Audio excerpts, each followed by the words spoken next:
warahmatullahi wabarakatuh. Kembali lagi di konten YouTube kita, Klinik Avionik. Nah, hari ini kita akan membahas mengenai pelayanan kebidanan. Dan kebetulan di Klinik Avionik sekarang, proses pelayanan kebidanan udah bekerja sama dengan BPJS. Jadi, kalau misalkan ibu-ibu mau melahirkan di sini, silahkan bisa menggunakan BPJS dengan syarat paskes utamanya di Klinik Avionik. Oke, lanjut lagi ke pembahasan kita. Tadi kata saya juga apa? Kita akan membahas mengenai pelayanan kebidanan. Apa sih itu pelayanan kebidanan? Pelayanan kebidanan itu adalah suatu bentuk pelayanan yang merupakan bagian integral dari sistem pelayanan kesehatan yang diberikan oleh bidan, baik itu secara mandiri, kolaborasi, dan rujukan. Pelayanan kebidanan itu ada beberapa macam ya bunda-bunda. Yang pertama ada ANC. ANC itu yang dinamakan kehamilan. Yang kedua ada INC. INC itu masa persalinan. Dan yang ketiga adalah PNC. PNC itu postpartum, masa nifas. Oke, kita jelaskan satu persatu ya. ANC. ANC itu masa kehamilan. Dibagi menjadi 3 macam. Yang pertama trimester 1 dimulai dari usia kehamilan 1 minggu sampai 13 minggu.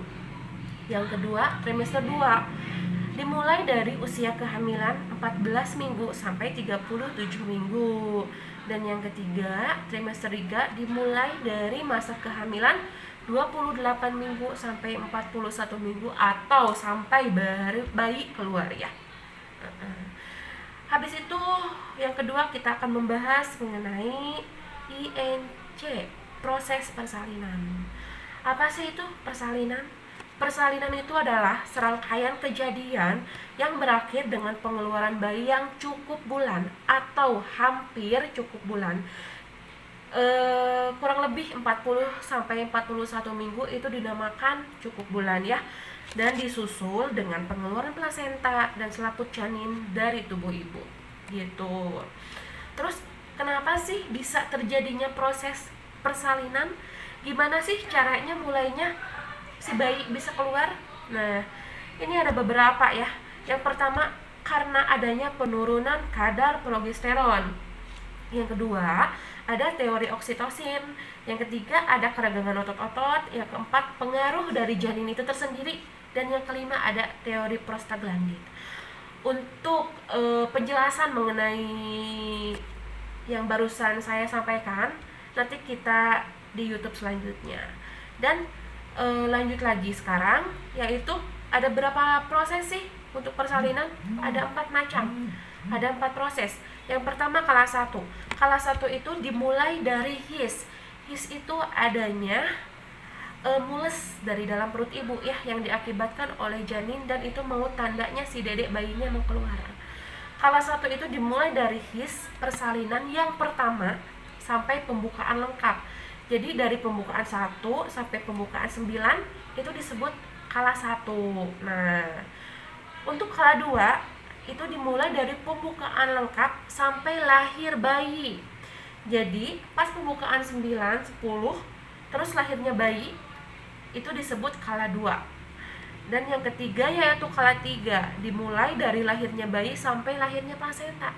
Jadi misalkan gini, si bayinya udah keluar, nah otomatis kan temennya si bayi yang dinamakan plasenta atau sering ibu tahu yaitu ari-arinya bayi. Nah itu temennya si bayi itu bisa keluar, itu sampai keluar itu disebut masa kala 3.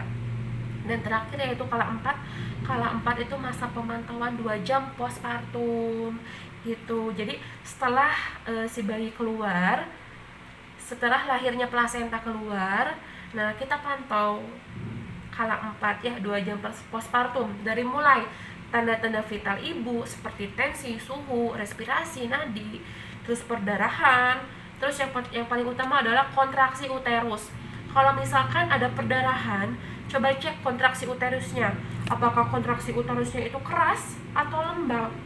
Kalau misalkan kontraksi uterusnya keras, otomatis bagus ya. Kalau misalkan